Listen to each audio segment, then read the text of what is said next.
Good afternoon and welcome to The Hatch. I'm Lauren Lingle. And I'm Ryan Tomlin. Today we'll be focusing mainly on entertainment and sports. But first, let's take a look at some local and national news. We'll begin with a story that's hitting close to home. This past weekend, Delaware was hit with a nor'eastern storm, impacting several communities, specifically in southern Delaware. As there were severe winds and coastal flooding, Governor John Carney activated the Delaware National Guard to help those affected by flooding and storm damage. Bethany Beach and neighborhoods around the Indian River Inlet experienced extreme water levels and flooding in unusual spots. The flooding wasn't just limited to the coast, as problem spots popped up across the state. A 16-year-old boy is charged with first-degree murder in the shooting deaths of two Newark teens. On October 8th, Newark High School students Nathan Lopez and Caleb Blumberg were shot on the streets of Wilmington. The suspect is being held at a youth detention center on a $2 million bail. Those are all of our local headlines. Ryan joins us now with national news.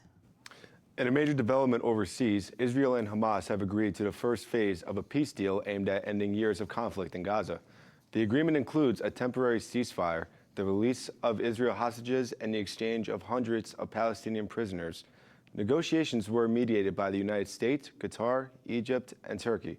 While the deal marks a significant step towards easing tensions in the region, key issues, including Hamas's disarmament and the future of governments in Gaza, remain unresolved. World leaders are cautiously optimistic, calling the agreement a rare opportunity, lasting peace in the Middle East. Another story gaining attention involves a U.S. Army veteran whose family is facing deportation. According to the Associated Press, the veteran is fighting to keep his non-citizen relatives from being deported by ICE. The case raises questions about how immigration laws impact the families of military service members and whether they should receive special protections. It highlights the ongoing debate between national service, immigration enforcement, and the promises made to those who serve our country.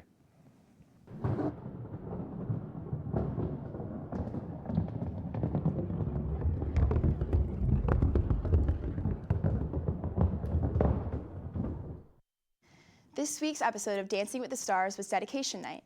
Each celebrity performed a tribute dance to honor someone in their life.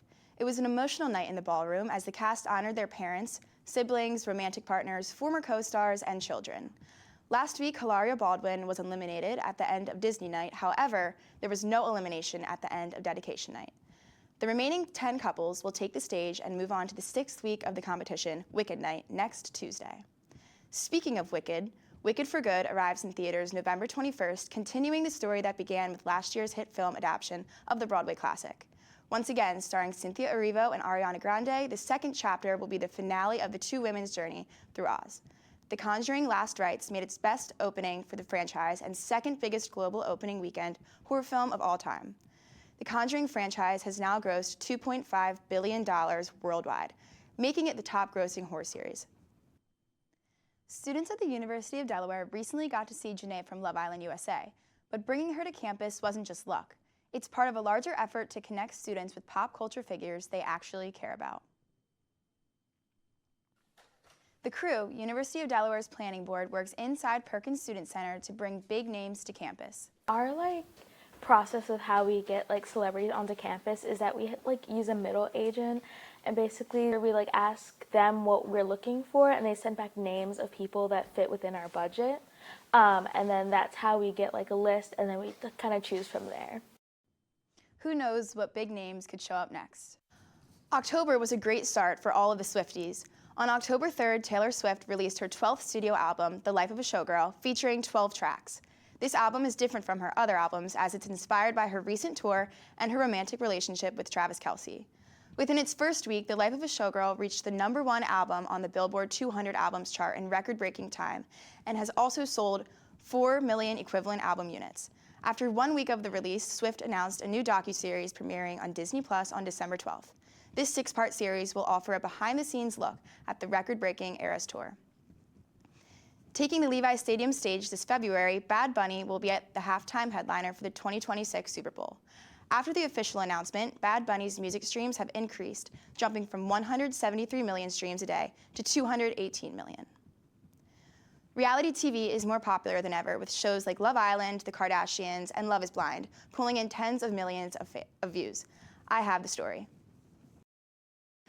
Last weekend, the University of Delaware welcomed Love Island USA star Janae Craig on campus, which raised the question, why reality TV? I think it's entertaining, but I try not to get too invested into it just because of the unrealistic nature of what goes on behind the scenes. Reality TV is a classic option for college students to engage in. Whether it's to laugh and talk about with friends or to form connections to the reality stars, this genre is popular among young adults. I love reality TV, actually. I don't watch Love Island, but I do watch like the Kardashians, like I watch Dance Moms, all like the big ones, not the love ones though. We've seen what students have to say about reality TV, but now let's hear from a professional. It is about romance and sex and all this sort of like, titillating stuff. And so I think a lot of it has to do with that. Like people want to see people, in these relationships and see jealousy and all that. And I think that it is manufactured. It's kind of a strange medium. I think just for like internet exposure, I think a lot of the people that go on are trying to be influencers and like make a name for themselves on social media. So I think that's why. If I was on it, I would want to do it for a connection. I wouldn't just be wasting my time on it. I'm in a foreign country where it's humid and hot and around a bunch of people I don't know. So I will actually do it for a point. Love it or hate it, reality TV isn't going anywhere, and neither is the obsession with it. For The Hatch, I'm Lauren Lingle. That's all for entertainment. Now on to sports with Ryan.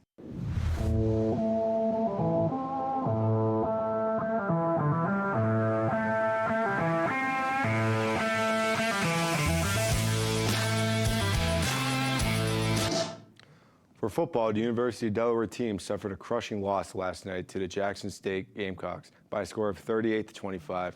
The Blue Hens had a rough start to the game and committed a season high of 10 penalties. Speaking of University of Delaware sports, let's see what Hatch reporter Rob Helinski has to say about our intramural teams. Intramural sports are a staple at the University of Delaware, giving students a chance to stay active and showcase their athletic abilities through games like flag football, basketball, soccer, and baseball. What makes intramural special is that they're competitive but never too serious. It's all about having fun, meeting new people, and enjoying the game. Whether you're out there to relive your high school sports days or just have fun with friends, intramural sports offers a relaxed and enjoyable way to stay connected to the UD community. My name's Elena, and I play flag football. Our team name is Straight Touchdowns because we win, and we're going to the championships on Wednesday, so. I say just try all of them. I don't play football. I've played basketball, I don't play basketball, and they're all just fun because you don't have to really know how to play the sport, so. You only have one game a week, and the games aren't even that long, and it's also it's if you can't make it, you can't make it. It's not really that big of a deal, so I would say it's pretty chill. I started out with this team, and then now we play a bunch of different intramural sports together. I would say to do it. It's really fun, and it just gives you something to do other than schoolwork. There are plenty of intramural sports happening here on campus, giving students a fun, active way to get involved. We spoke to an assistant director of intramural sports to learn about the program's impact. My name is Mirza Javed. I'm the assistant director of intramural sports here at UD. I oversee all of our intramural sports. We offer more than 30 sport leagues and tournaments throughout the academic year. And here at UD, it is one of our more popular sports. I would say just because it is, we have it during the same season as when NFL's kicking off. Right now, I know everyone's watching college football, everyone's watching NFL, so it really is nice to see kind of everyone coming out for flag football. There have been so many students that win championships or win a big semifinal game, or they lose a big semifinal game or whatever. It's usually the co-rec teams or men's rec, and there's that was the most fun I had since high school. After speaking with the assistant director, we gained even more insight into what it's really like to be a part of the intramural team here at the University of Delaware. For The Hatch, I'm Rob Naleski. Penn State football has decided to part ways with head coach James Franklin after a crucial 22-21 loss to Northwestern on Saturday. The Nittany Lions have lost 3 straight games, and the organization decided that enough was enough with Franklin. Big news in the NFL this week. All teams that were undefeated have been served a loss, and all the big teams are slipping in their division.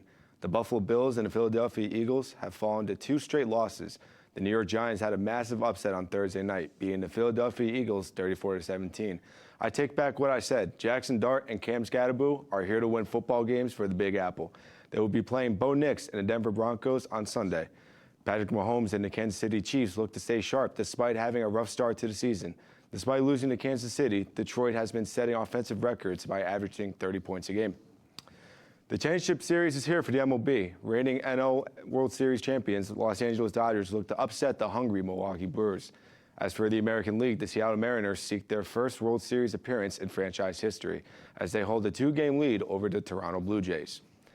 The NBA season is a week away, and there are familiar faces and new places, such as veteran Russell Westbrook signing with the Sacramento Kings and Chris Paul returning to the Los Angeles Clippers.